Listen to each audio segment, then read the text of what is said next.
Thank you, everybody, for joining us for our CCDS community chat today. We are going to hear from Jessica Thomas, Integrated Health Coach, to give us tips and tricks on how to stay healthy while caring for our children, which I will admit I need many tips in this department. So I'm really excited to hear from Jessica. I'm just going to squeeze in a couple of ACD announcements quickly. We have a lot of new families in our community, so some of this may be information you're already familiar with, but I wanted to just quickly reiterate our mission. We are a parent-started and run organization. We aim to provide education and advocate for early intervention through ultimately newborn screening for all 3 disorders and to drive research into treatments for creatine deficiencies. We drive research through directly funding research projects. Here are some of the researchers we have funded over the years and bringing them together in symposiums where just meeting our children greatly influences and motivates these folks.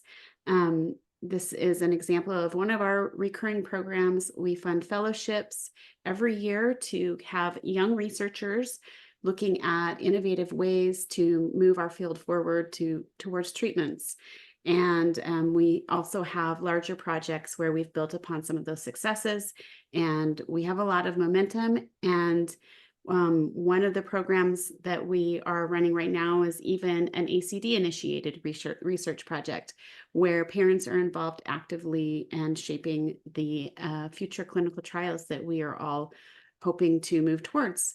Our families give bio samples to support researchers directly, and those are being actively used in research projects right now. So if you need more information on that, this is the first time you've heard about this, please reach out and I can tell you more and help you to get started there. We also have a patient registry and natural history study to help answer the questions that these researchers have. Again, we're breaking down all the barriers so that we can move full speed forward. And please contact myself or Emily at registry@creatineinfo.org if you've forgotten how to log in, or you've never signed up, or you just have questions. And finally, we do all of this because of you. With your support, this is how this is all possible. We have 3 events that I wanted to call out to the new parents so that they know about them, that happen every year. February 1st, we have a CCDS day. This is just focused on creating awareness materials that you can reshare, that you can tell your friends and family. This is more information about the disorder that my child has and the cause that I care about. We have a walk for strength where we walk together with families across the globe, small groups, large groups, it doesn't matter. We all show up virtually sharing photos and experiences, and this is a real community bonding day. And then finally, we end the year with our year-end fundraiser. And we have just kicked off signups to say you're going to join in that effort. This QR code right here will take you to a form that just says, I'm going to join, I'm on board. You don't have to do really more than that right now. We kick off this fundraiser on Giving Tuesday, which is actually in December. So it's a really short holiday heroes this year, but we want to get started now and make you materials and resources and cute little posts like this one. And all you need to do is scan the QR and get signed up. So with that, oh, and I'm sorry, I was going to mention that the next community chat will be November 1st, and we're going to be going over all of the research that has been done in creatine deficiencies, what's happening now, and what we're aiming to do in the future. So as parents, you feel empowered to know how to tell your friends and family why you support this effort. You feel hope that you know there is progress in this field, and we just want to give you that chance to have a seat at the table and learn more. So with that, I will turn the time over to Jessica, and at the end we will be having a Q&A, and we'll try to see if technology will allow us to bring everybody into the room. You can turn off your cameras.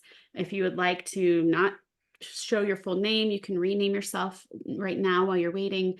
And also you can throw questions into the Q&A box and we'll be watching for those. So thank you, Jessica. Okay, thank you so much, Heidi. Let me go ahead and share.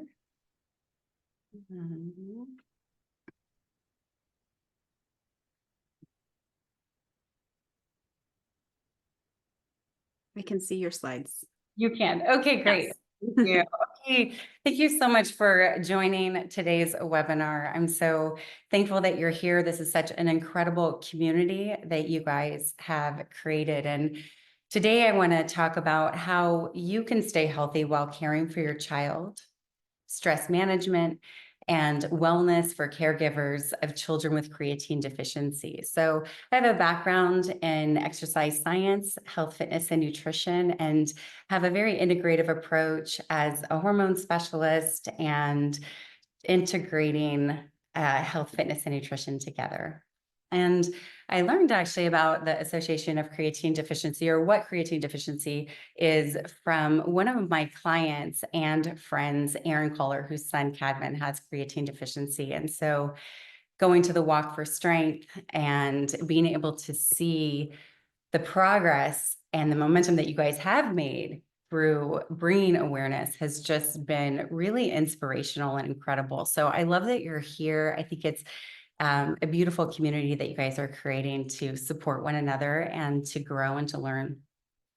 I start off by one of the key takeaways for today is I just want you to know that taking care of your health and well-being will benefit and help you and your child and your whole family benefit. So in today's presentation, I want to show you how you can prioritize your health and well-being, because I understand the challenges when you're parenting a child with any disability.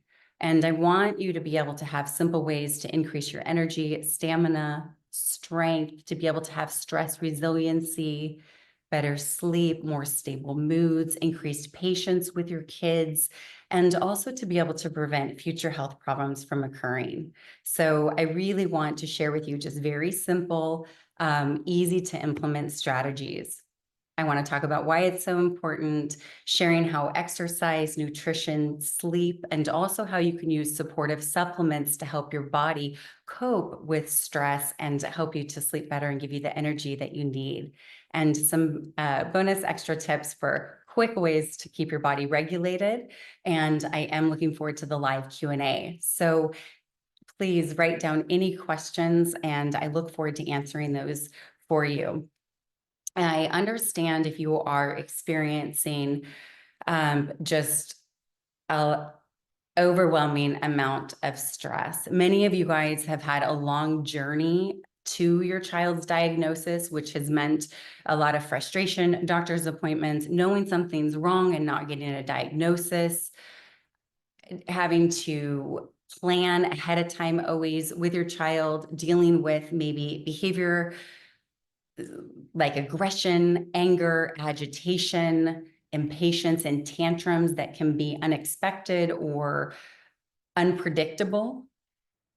Many have dealing with just GI issues, vomiting, which adds added stress of things that you're cleaning up. You're constantly just having to be on hyper vigilant and caring for your child, which adds an added stress of having to be aware at all times. Many times if you're dealing with seizures, trying to make sure that your child is going to be safe, and just also the worry that that can create as well, that can create just kind of chronic stress and hypervigilant, having to be on chasing after your child, or concern over self-harm behavior and making sure that they're safe. Many of you guys, I understand, are having a lot of appointments, speech therapy, occupational therapy, behavior therapy, doctor's appointments, or even the struggle to get the help and the therapy that you need. And so this can be very time consuming. And I understand the time restraint of limited time, and also this additional stress that it puts on you, especially as a caregiver, where when your child has these real needs, you guys are putting your child's needs first, and that is completely understandable. And I understand if you are feeling like you just have unrelenting chronic stress and experiencing just burnout, overwhelm, your own personal health is suffering as you're caring for your loved one. Your relationships may be suffering, feeling like you have a lack of hope, exhaustion, fatigue, grief, and even maybe not even responding to your child the way that you would want to, as patient as you would like, because of the high amount of stress and lack of sleep that you may be experiencing, which can lead to feelings of guilt and shame. Also, if you're, aware of, that you value your health and you want to take care of yourself. And many times when our actions and our behaviors don't line up with our values, that also adds a lot of stress and can lead to that guilt and shame because you're not doing the things you know you want to do because of these real challenges going on in your circumstance and just your family dynamics. So I am really hoping that you come away today feeling just hopeful, motivated, inspired, and really empowered. I am going to share a lot of information, but so I encourage you to take notes. And again, I will and be thinking about what small things you can implement. So one thing that can happen when we aren't prioritizing our health and have unmanaged stress, it can lead to a lot of problems in many areas of our life, and it is costing us. It's very common. So you're not alone. I want you to know that you are not alone if you are also turning to many unhealthy behavior patterns due to the stress. This is very common to want to just have a quick fix, numbing out, maybe turning to unhealthy behaviors to just get relief, the rest that your body is craving or the energy that you're wanting, an escape. We do know that regular exercise lowers stress, and I want you to know there are things that you can do about it that I'm going to share. I want you to be aware of any symptoms you may be experiencing now from not taking care of yourself, and use that not as a fear of this happening, but as a motivation to why this is so important and how this can really help you and also your child and your whole family dynamics. So you may be experiencing physical health problems from chronic stress that can be things like GI problems, cardiovascular problems, chest pains, losing or gaining weight, vacillating back and forth also with your weight cycling, and chronic unmanaged stress. It really can also suppress your immune system, leaving you more susceptible to illness, to viruses, to infections. And so getting sick more often. And I know this matters to you because even just as a mom myself, it's never convenient to be sick when you are caring for others. And so when you have a child that also is needing more of your time and energy and attention, and you're not feeling good, it just can create a lot more hardship on you. And I want to help alleviate that. And so we know, for example, as I'm sharing today, exercise helps to boost your immune system so that you're able to stay strong and not getting sick as often. Also, in some, it can cause trouble sleeping. And I don't mean trouble like you may be experiencing trouble sleeping because your child's coming into the room and waking you up, or they're having seizures at night, or other issues related to caring for your child. But you may be experiencing sleep troubles because you're not caring for yourself. And I want to make sure that you have some real easy things that you can do to get a better night's sleep so that you are feeling more rested and just better. We all know lack of sleep can lead to all kinds of things. And it can also be impacting, you may be experiencing a mental health impact because of the duration of dealing with everything that is involved in caring for a child with creatine deficiencies. So if you're experiencing anxiety, brain fog, depression, maybe even cognitive decline, where you used to be really sharp and now you're like, I'm forgetting stuff. And at a time when you do have more appointments and you're maybe trying to manage work and family life and just all of the things and just not feeling as sharp. And so I want to be able to help you with that and let you know that you're not alone. This is a common physiological change that can happen when you're under chronic long-term stress. And you may be experiencing changes in your personal life with your family, maybe relationships with your spouse. If there's just feeling like there's not an equal share of responsibilities and help, can lead to bitterness and resentment. If you're not sleeping well or eating well or taking care of your mental health and physical health, and feeling tired, it can just lead to maybe neglect in other areas, or also a loss of interest in maybe hobbies, or hobbies now you aren't able to do. And we know it can impact our moods, that can lead to more impatience, agitation, irritation. And so I want to, this is so important what I'm sharing, because it's not just going to affect you physically, but it also can really help to improve your relationships, not just with your child, but also with anybody else in the home, and your relationships with your loved ones. We know when we feel better, everything else seems to be go better too. And I also want to have a very clear understanding about stress. We don't want to demonize stress. And I want to have you have a really good understanding that your perception really matters. So we know if you perceive stress as very harmful and causing these negative things, the fear can oftentimes be more harmful than actually, it can actually create, the fear is worse sometimes than even the disease that it creates. So I want to come from a place of education and knowledge that empowers you with what to do to protect and care for your health. So when we're looking at, we want to use stress that helps us rise up to be able to meet the needs and be able to show up how you would like to. But what I want to help you do is avoid that backsliding down, as you can see on this chart here, where stress then comes to be harmful and leading to exhaustion, illness, and breaking down the body. And so we want this stress resiliency and using it to help us, but I want you to also have a good perspective of using stress to help you. One thing that is so important, the more stress you are under, and then when you are caring for a child that needs more of your time, energy, attention, has more needs, and any type of disability, and especially with creatine deficiency, that is an added stress. And we want to use that stress to be able to help you. So the more stress you're under, the more important it is that you don't skip your workouts, that you find ways to get relief, that to have the rest that you need to be able to move your body in a healthy way, so that you move that stress through your body and you can stay regulated as the caregiver, which in turn will also benefit your child and help them to stay regulated. I don't know about you guys, but when my son actually has ADHD. So, and anybody, right? If they're in the home and your kids are just like melting down and they have anger and aggression, and then you're going to these,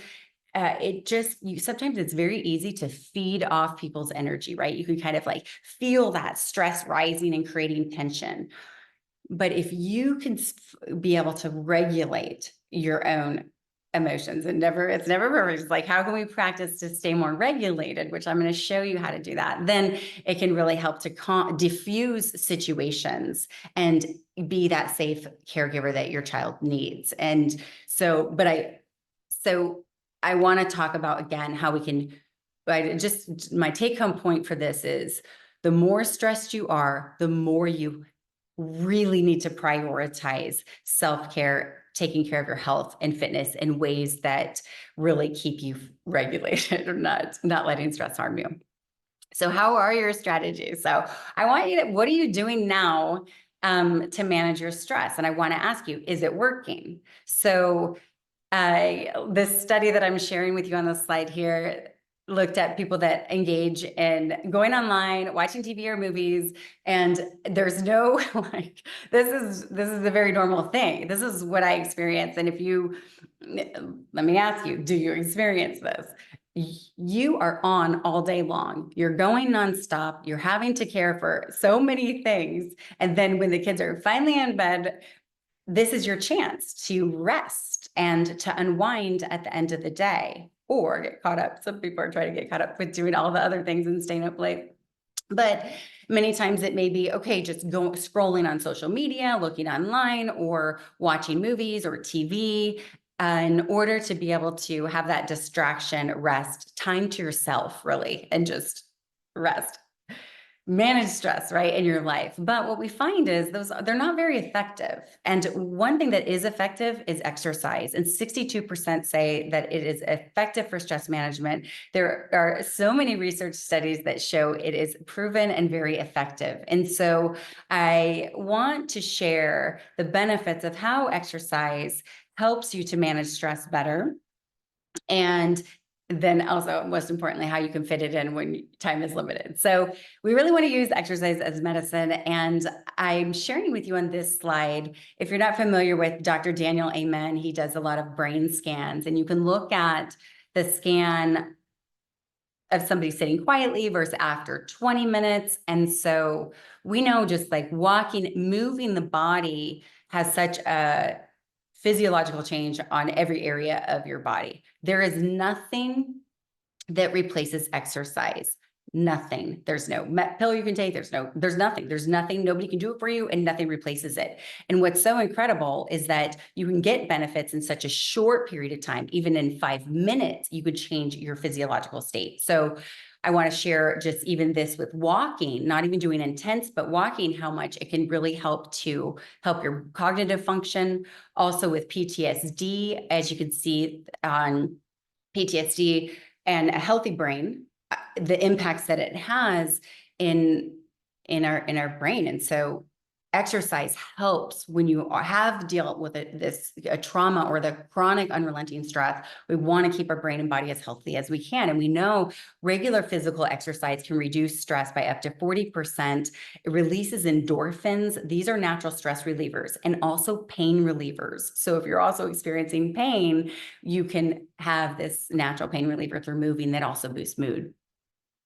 So therapeutic workouts, mood is it is normal. If you're dealing with depression and anxiety, you're worried about the future of what's going to happen and what it looks like with your child, depressed over your circumstances, and maybe it's caused even more isolation that's led to depression. So working out is one of, just hands down, the best antidepressant, anti-anxiety out there, and it's free and you can do it anywhere, and it has just all the benefits without many of the side effects that medications can have. And so mood changes, and you can get this in 5 minutes, just moving the body. So again, that's a big one. Okay. Energy. Also, if you're feeling tired and drained, just even mentally and emotionally, that can cause such a physical drain in your energy levels that then can lead to turning to more stimulants, like needing more caffeine. That's creating this vicious cycle. You're having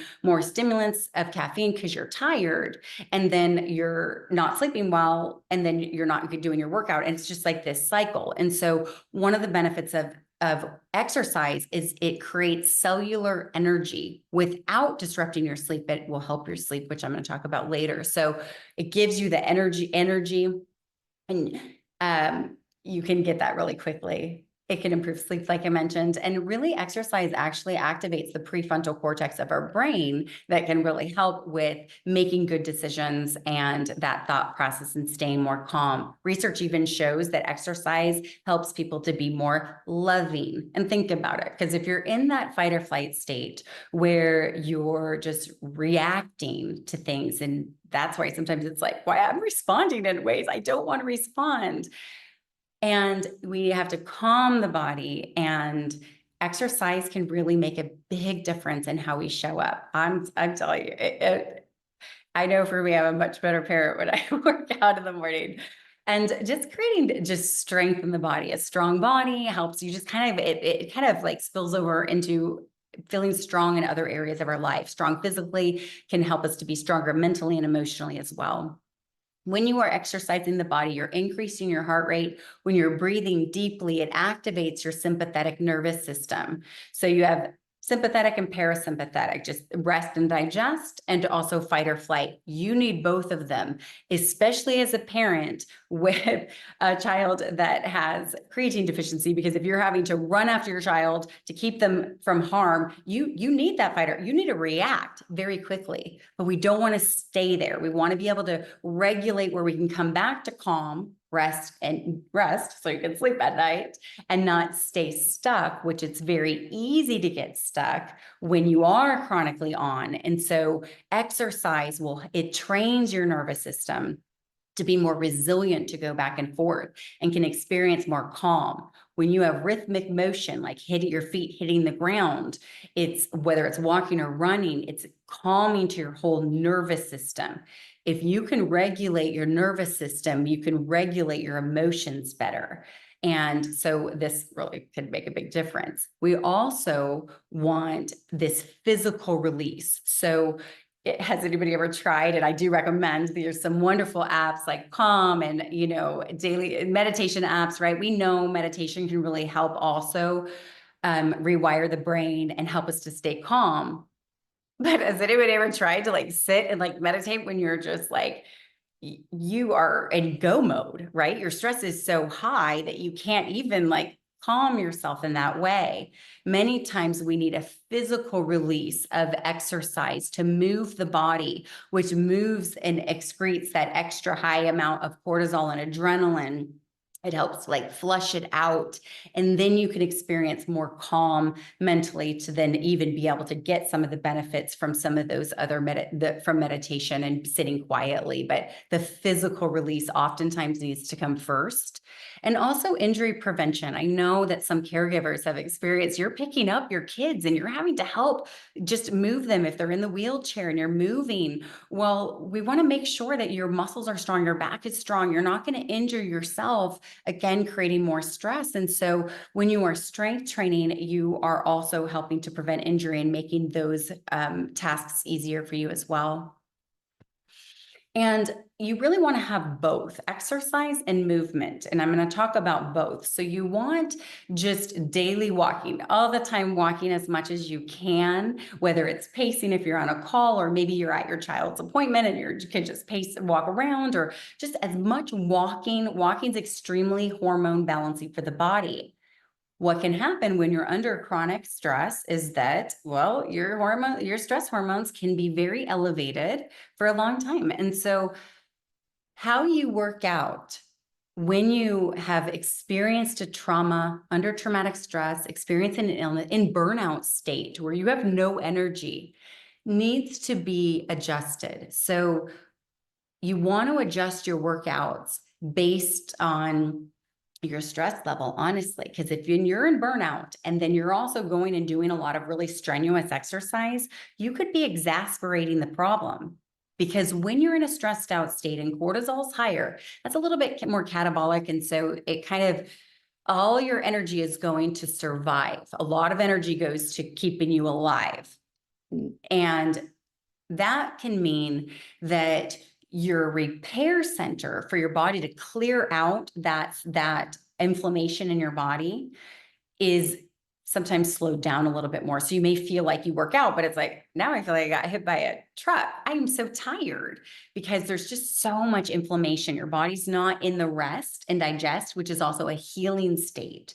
And so your workouts, if you are like, yes, this is me, I am in a burnout state, I actually have a questionnaire I can send if anybody wants, where you can even take an assessment to see where you're at and how to adjust your workouts. But when you're in a burnout, just think gentle movement. It's not an excuse to not exercise, because exercise is going to pull you out of the burnout state. But the walking is very, very helpful to regulate your nervous system. So, and then the workouts would be more gentle workouts, but you still have to move the body and get that exercise in. Also, quick workouts, 10, 20 minutes, especially when you're limited on time. I want you to know that you can do so much in 10 or 20 minutes. I recommend doing metabolic resistance training, where you combine the cardio and the strength training. So that would look like maybe you're, jump roping and lifting weights. You're doing lunges and bicep curls at a fast pace. So your heart rate's up and you're also strengthening your muscles. This is the most effective way to work out in the shortest period of time. And so smart training can really be beneficial, not only for your hormones in your body to feel good, but time saving as well. And so I don't know about you, but sometimes if you're kind of all or nothing, like, oh, I don't have 30 minutes to work out, then you just don't do it. I want to challenge you to think different. I want to challenge you to be like, okay, I don't have 30 minutes, but I got 5 minutes. So I'm going to do what I can do in 5 minutes. And sometimes, especially if there's like a little stress, okay, I don't have time to do what I want to do, but okay, I can run around the block. I'm going to run around the block before I go pick up my kid. So I just feel better. So just again, I also want to encourage you, meet yourself, start with where you're at, right? I mean, 20 minutes can seem a lot if you haven't been working out because you've been dealing with all of this stuff and you kind of feel out of shape. That's okay. Do 1 minute, do what you can do. Do what you can do. No guilt or shame, just do what you can do and just prioritize it, getting that exercise in. I also recommend recovery because like I mentioned, your body may take longer to recover. So I love a foam roller is excellent because that's also really calming to your nervous systems. It's like a poor man's massage, basically. So if now, that maybe a luxury, it's just the benefits of having a massage you could just have right in your living room. So I do recommend foam rolling is excellent and have it where you can get to it in the living room. I put mine behind the couch so I can just easily pull it out. And you could just do it in the living room. You're watching a show or just even a few minutes of foam rolling can be very calming to the body. Also, I recommend working out in the morning. So if you're able to set your alarm and get up before your kids, that way you're already ready before the day starts. Obviously, finding time when it fits in with your schedule is going to be the best. But I'm mentioning working out in the morning because you want the benefits that you can enjoy throughout the day. So of more energy, more mental clarity, more patient with your kids, and just a better mood. And so the morning workouts can do that. Our hormones change with the light and dark. And so you want the morning helps to stop melatonin for producing, and that can give you energy. The more you can kind of sync with the circadian rhythm, the more you're going to feel better and sleep better. And so the morning time is a great way. Set yourself up. Maybe it looks like setting your clothes out the night before. What do you have to do? I just want you to think about what do you have to do to make it happen. Movement breaks. So sometimes when we're tired, anybody here, if you're tired, do you find yourself snacking? But you're not really hungry. You're actually really just tired and needing energy. And so you may want to just find yourself kind of snacking and not eating as nutritious. I want to also encourage you maybe next time, just kind of stop and ask yourself, am I really hungry? Do I need fuel? Or do you need movement? And maybe add in more movement breaks. And that gives you the energy because you're not actually physically hungry, that below the neck hunger and needing more fuel, but you just need movement to kind of give you that pick me up to kind of move throughout the day. So that could look like even just doing 10 jumping jacks or do some push-ups on your kitchen counter, just move the body. The last thing I want to mention is alone or with others. So sometimes sometimes it can be extremely beneficial to just go by yourself, unplug, silence, just have no noise and just time by yourself to think is a great way to just be able to release stress and calm the body. You're by yourself workouts alone. But also I encourage you with others and incorporating movement and also exercise with your kids, with your child, with your family, with your loved ones, your friends.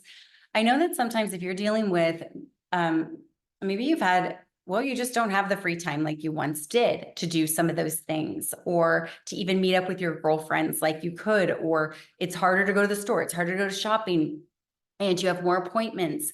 So one thing that I encourage is have a date, maybe no problem going out to dinner, but maybe instead of if you meet your girlfriend for coffee or dinner, it could be a weekly hike that you guys go for a run or a walking date, or if your kids have practice, my son plays soccer, you can walk around the soccer field and still watch your child play, but then be able to get movement in instead of just sitting. So I want you to ask yourself this question: how can I get my workouts in? How can I add in more movement?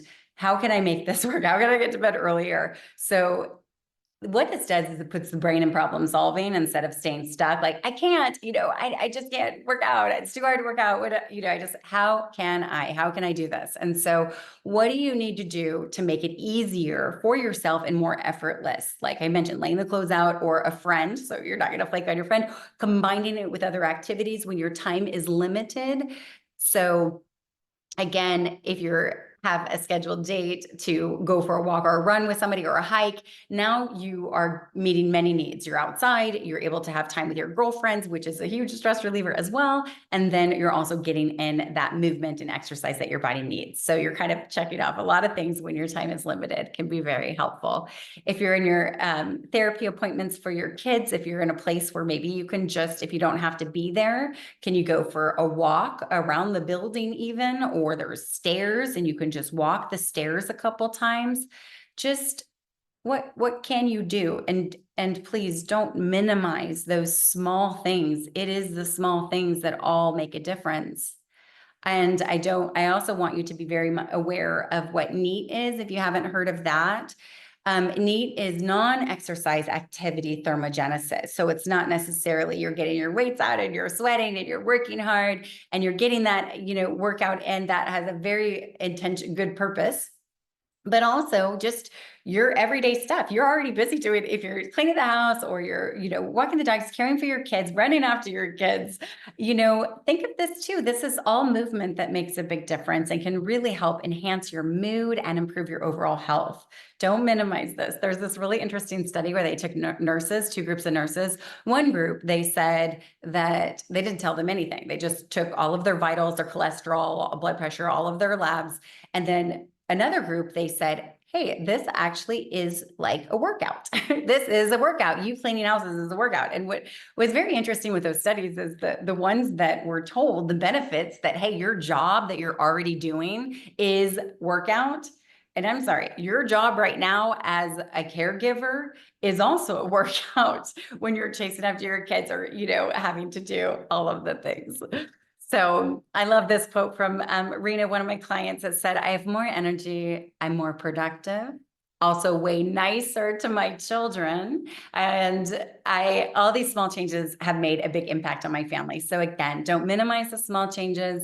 And then also, I want you to know that it gives you energy and can help you be more productive. So when you feel like I don't have time, I want you to think about, well, when I work out, I'm more productive. You do that and experiment over and over again. This is one of the things I hear from my clients is like, I get so much done when I get my workout done in the morning. Like, it's easier when you have more energy.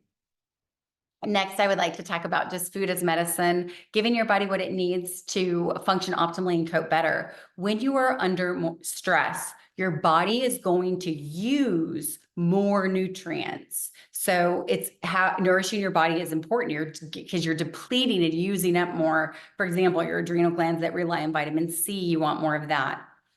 What I want to talk about right now, though, is that stress can impact our blood sugar.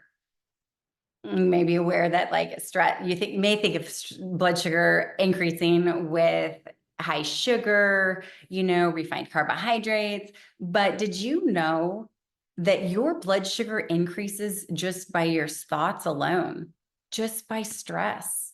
And so I want you to be mindful of this, because if you may be experiencing like these energy highs, energy lows, increased appetite, decreased appetite. If you look at this chart right here, what it's showing you is what happens if your blood sugar goes low. So look at the bottom of the chart. So maybe you're skipping meals because your child needs you and is dependent. You're having to care for them. Feedings are taking 2 hours, taking them to therapy, doing all of the things. So you're not eating, your blood sugar is dropping. That could lead to anxiety. And also energy crashes and you may have cravings. So then when you can eat, you just want that quick fix to raise your blood sugar up, which oftentimes can be, sugary foods. If you look at the top of the chart now, where it says too many calories or carbs per meal. So then you may be spiking your blood sugar. And this oftentimes can lead to feelings of now you're fatigued, tired, your body's starting to hold on to more body fat. What you want to do is stay in the middle.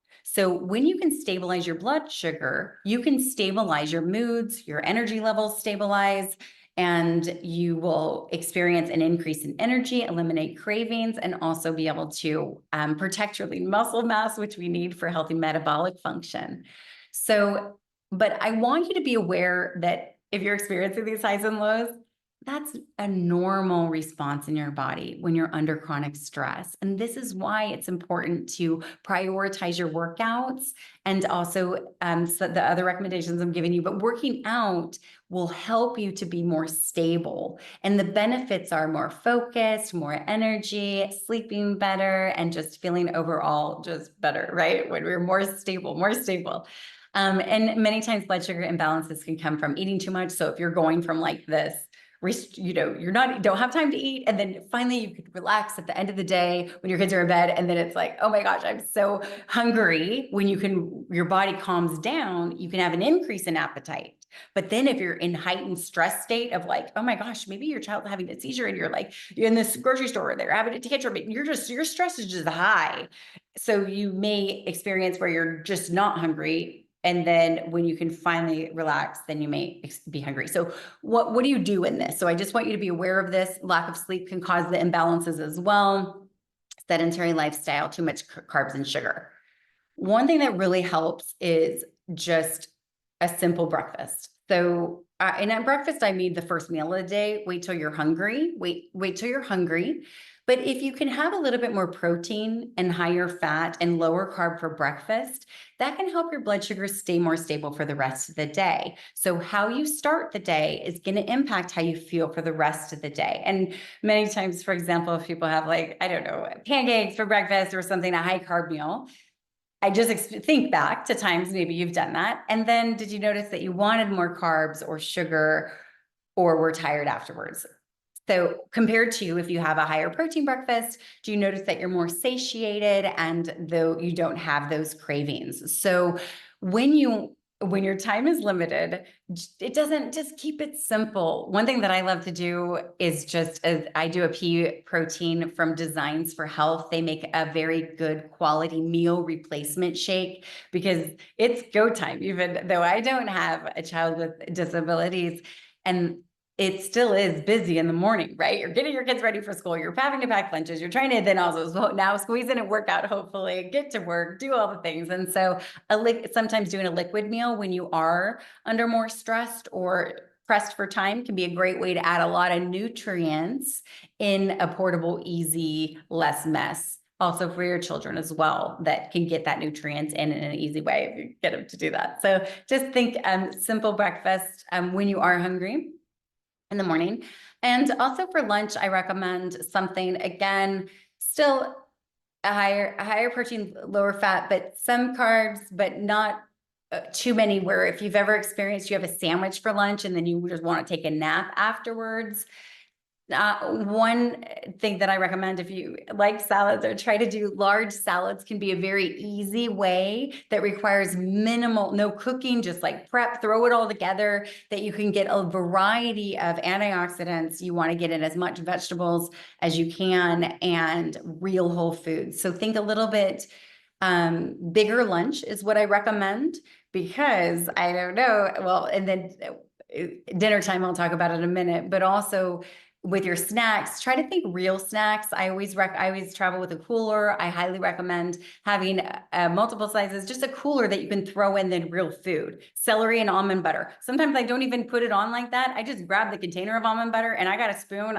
This is how it's going to go. I'm just going to like buy it already cut up, just make it convenient. Hard-boiled eggs, sometimes you can buy them already cooked even to save time. Try to think vegetables, fruits, and balanced. If you balance your meals and also your snacks, meaning protein, fat, and carbohydrates, your blood sugar will stay stable. But if you're just eating carbs alone, like you just eat the apple alone, that can raise your blood sugar and then you may find you're hungrier actually. But if you can pair that with some almond butter or a handful of nuts and seeds, now you're getting some healthy fat and protein. Now you can stay satisfied longer.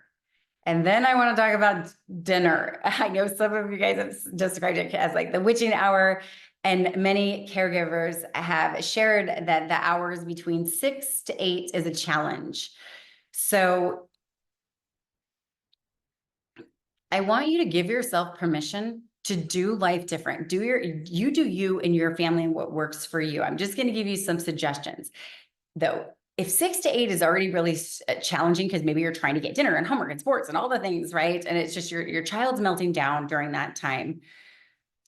When we're stressed, we just don't digest very well, right? So it's really good to take like 10 deep breaths and like get in that rest and digest so that you can actually digest your food and get the nutrients from it and feel good from it.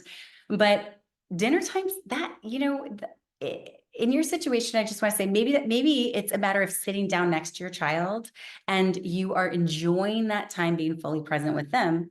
And you had dinner at 4 o'clock by yourself already, right? You had an early dinner by yourself in a peaceful state, or you're not trying to also just manage everything during that time. I just want to just give you permission to think outside the box and do what works. I'm a big fan of family dinner and stuff, but I understand this challenge during this time. My question to you is, how can you make it easier?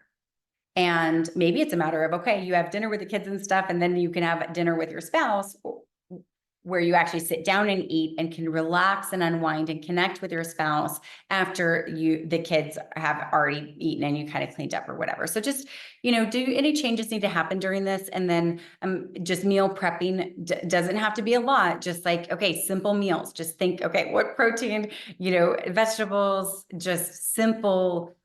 Eating healthy doesn't have to be complicated. You can make it very, very simple. I roast everything, one sheet pan, roast it all, and then you can kind of do a little bit of batch cooking that hopefully can make dinners easier. Now, sleep. Okay, so sleep, National Sleep Foundation found that people that prioritize 7 to 9 hours of sleep have lower levels of stress, better ability to manage stressful situations. And I get it if you're like, yeah, that would be nice, but I can't sleep. So I want to share with you some practical things you can do. Number one is do a brain dump. So and again, let me pause for a second. I mean sleeping, not because your child's coming in, but how you can support your sleep. So when our minds are going, it's hard to rest. So you need to do a brain dump, like where you can just write everything down, your to-do list, write it all down, get it out of your mind so your mind can shut down and go to sleep. I also love yogi bedtime tea. The blue box is really great because it has things like valerian root. And that's an herb that helps your mind calm down and get a restful night's sleep. You may be wanting to turn to wine. So as I'm talking about drinks and tea, so if you were to have wine, have it earlier in the night, because you don't want it to disrupt your sleep, or have it with protein and fat earlier in the night. If you are having, wine at the end of the day, right before you go to bed, and also maybe this is also your time when it's like, okay, if you're eating sweets before bed, that can raise your blood sugar, and then you're just going to excrete out your kidneys and probably wake up and go to the bathroom and have disrupted sleep in the night. So try to really avoid, have it earlier and not right before bed. And the bedtime tea can be a good substitute if you find that, because to cope, you're needing something like wine to just wind down and calm down. The yogi bedtime tea there's some herbs, or switching it with a tea that provides that relaxation and something to drink, but yet you're still going to feel good, sleep good the next day. Also, again, like I've already mentioned, but just working out in the morning can be very helpful for best way to sleep at night, getting your workouts in. I also want to recommend to turn off the Wi-Fi and don't have your phone by your bed. If you do need to have it, there are like some cases you could get, and put it in a drawer, but not just right by your head. And turning off the Wi-Fi can really help to get a better night's sleep. Also, instead of maybe turning to the TV, could you reading or taking an Epsom salt bath can be a great way to unwind, prepare the body, dim the lights an hour before you go to bed. I highly recommend an eye mask, again, because your hormones are connected to light and dark. So you want it to be dark so that your pineal gland can produce melatonin that's going to help you get a good night's sleep. And it's a great anti-inflammatory and wake up rested. So an eye mask is also like brain training. You could try this with your kids too. It's like you train your body. It's just like with your workout clothes. Okay, you put your workout clothes, you're going to work out, or this is where you do your work. This is where you eat at the table, but you put the eye mask on. It's like, okay, it's a signal to your body of, oh, now it's okay. It's time to sleep. So hopefully you find those suggestions to be helpful. This is Erin Cadman's mom, actually. She said, within a few weeks, I started sleeping more deeply, experiencing more joy, as if a thin layer of fog had been lifted. And so I want you to know you can have that too. You can scan this code if you would like. I have a whole sleep guidebook with more recommendations if this is a struggle for you and you're wanting some additional help with just sleeping, because we know sleep is so foundational to you waking up energy to get your workouts in, keeping your hormones balanced, optimizing your metabolism and your body to repair at night. Okay, supportive supplements, where I want to talk about magnesium can also help with sleep. So magnesium is oftentimes deficient already in our food supply and in our diets, but your body uses a lot of magnesium also when you're under more stress. And so if stress is impacting your blood sugar and you're like, yes, that was me, you're experiencing those highs and lows, magnesium can really kind of help give you a little bit of relief. It's really great for reducing cravings. It's very beneficial for your mood because deficiencies in magnesium are linked to anxiety, depression, and fatigue. So it helps with energy because your body needs it to make ATP and also to convert carbs to energy. So simple way to be able to do that. And also it helps with sleep. So cortisol is elevated when we're deficient in magnesium, and again, improving sleep. So what I'm holding in my hand in this picture here is the Dr. Teal's.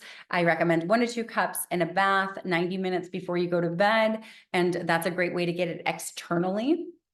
And on top of that, I also recommend internally. If you're under more stress, many times your body may need more because if you're already in a deficient state. So some thing that really matters is the form. And I highly recommend magnesium glycinate because it's very bioavailable to the body. I also like citrate in there, and a B6 helps it to be more bioavailable to the body as well. So the form matters, and also pay attention to the dosing to what your body may need to really fill in that deficiency or stay more balanced. The next thing I recommend, another way you can support your body, is with a quality B vitamin complex. So we know that we need B vitamins for serotonin and dopamine. And these are like, think about like your vitamins and minerals. These are precursors that allow your body to work well, right? Like you need these in order to create cellular energy. Many of you guys are probably aware of like, well, I'll talk about testing a little bit later, but you need these for energy and memory, cognitive function. And I want to share with you, as a caregiver under more stress, your body just depletes vitamin B very quickly through caffeine, sugar, stress. And so you may have an increased need. Also, if you have something, genetically, MTHFR, things like that kind of your body just has more of a need for it. So this is a great way if you're feeling tired. This is so good for tired and memory. And some things to look for are for B6, which is good for mood stabilization. P5P is a good form. And also for B12, you want methylcobalamin. So the type and dose really matters to get the best results. Adaptogens can also be extremely helpful when we're talking about coping with stress.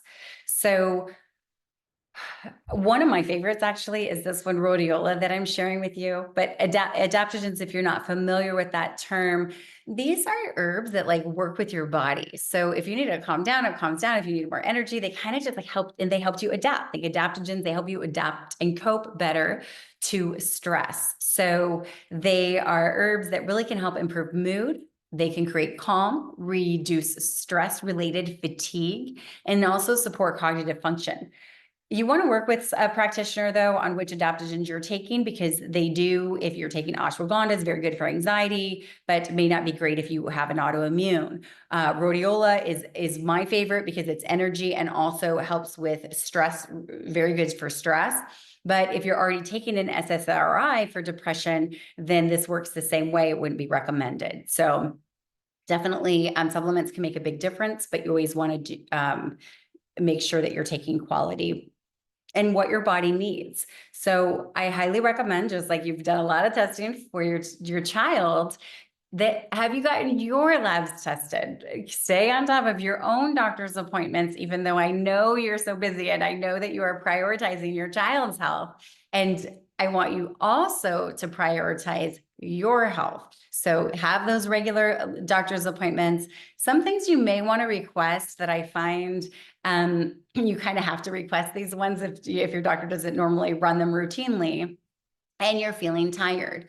B12 is one that I really like to look at to see how much your body may need. And I also recommend looking at optimal values. So I use functional medicine numbers where they're oftentimes a little bit different ranges than reference ranges. So I like B12 to be a little bit higher.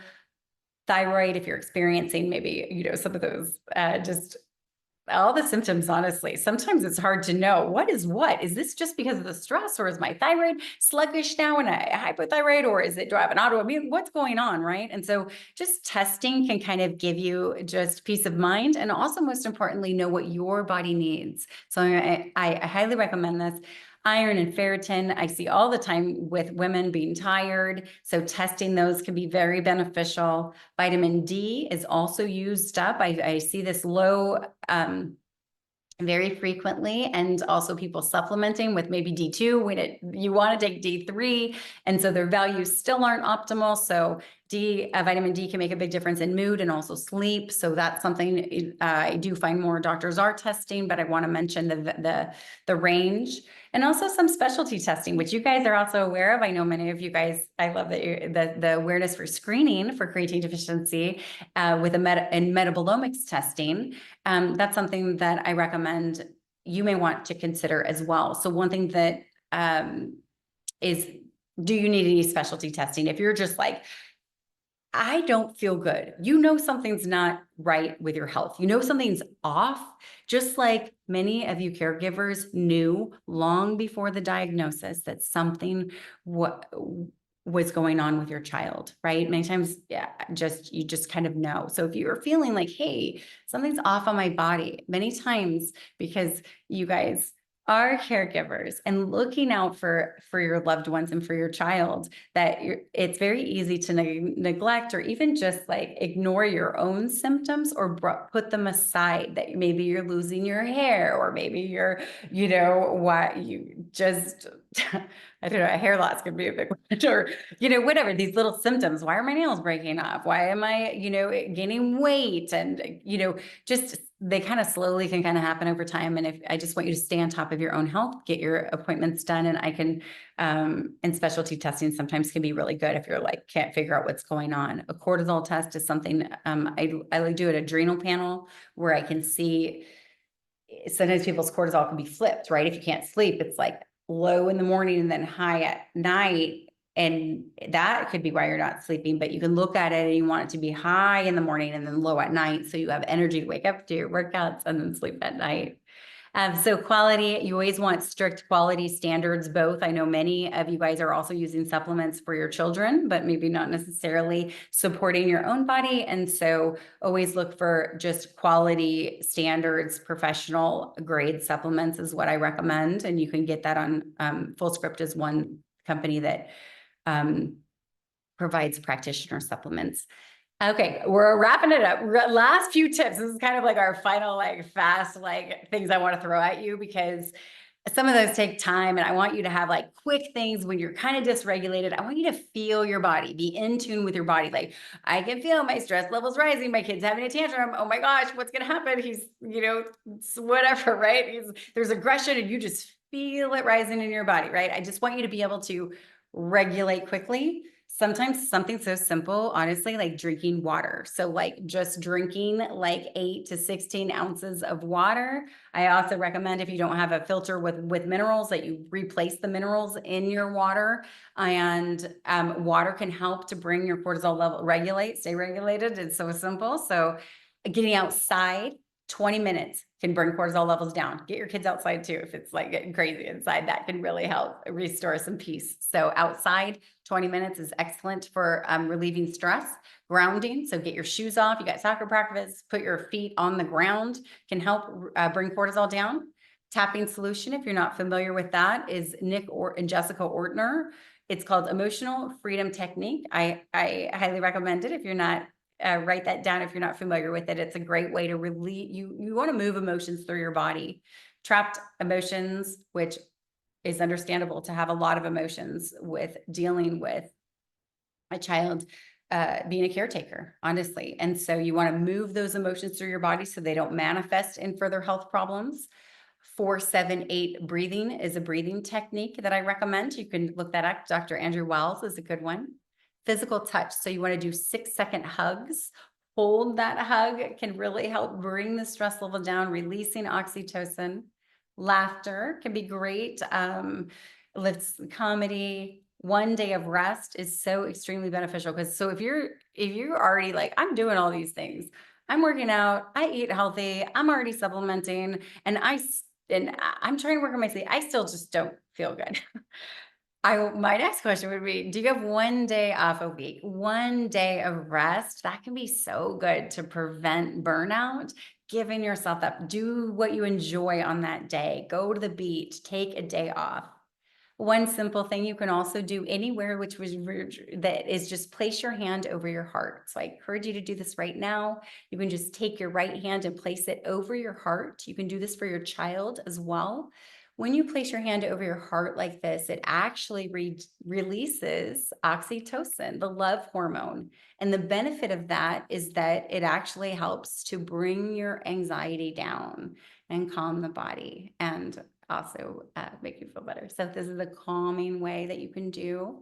And then the last I want to mention is community. So I love that you're here and I understand if you are like it's harder to go to the grocery store or go out to eat or just everyday things, and maybe you're embarrassed over like, oh, my child's gonna have a tantrum, or you don't have somebody trusted that you can as a caregiver that can be with your child for you to be able to go do something, whatever it may be.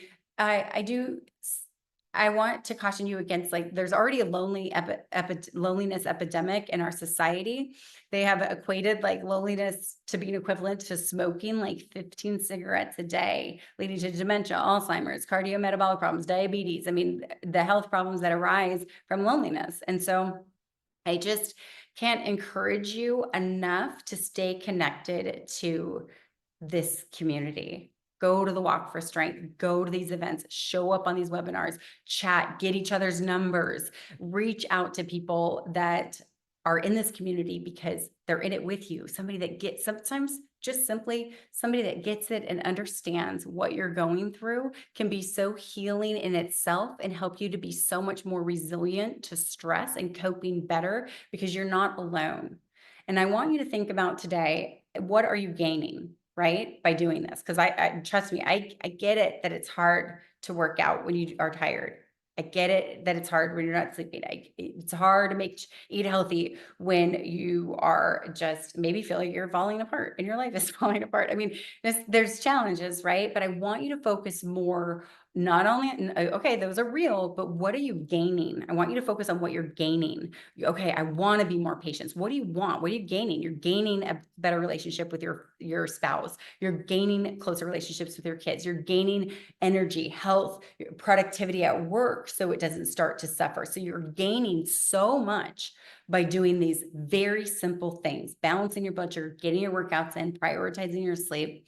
And I just want to really encourage you to take ownership and responsibility for your health. You are worth it. You are worth taking care of, just like you give so much to your own kids. I want you to also prioritize your own health and see the difference. So I know that I've covered a lot. And what I want you to do is just, have your pen and paper, have a little sticky. And I just want you to like write down what are 1 to 3 things that you're going to do.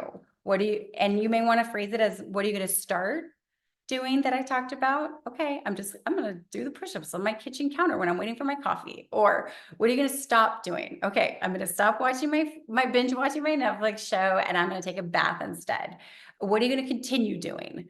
I'm going to continue to go for a family walk after dinner, whatever it may be for you. So I want you to just really come away with an actionable item. This is recorded, so I think you can go back and watch it again if you implement a few things, maybe the easiest things or your biggest pain point.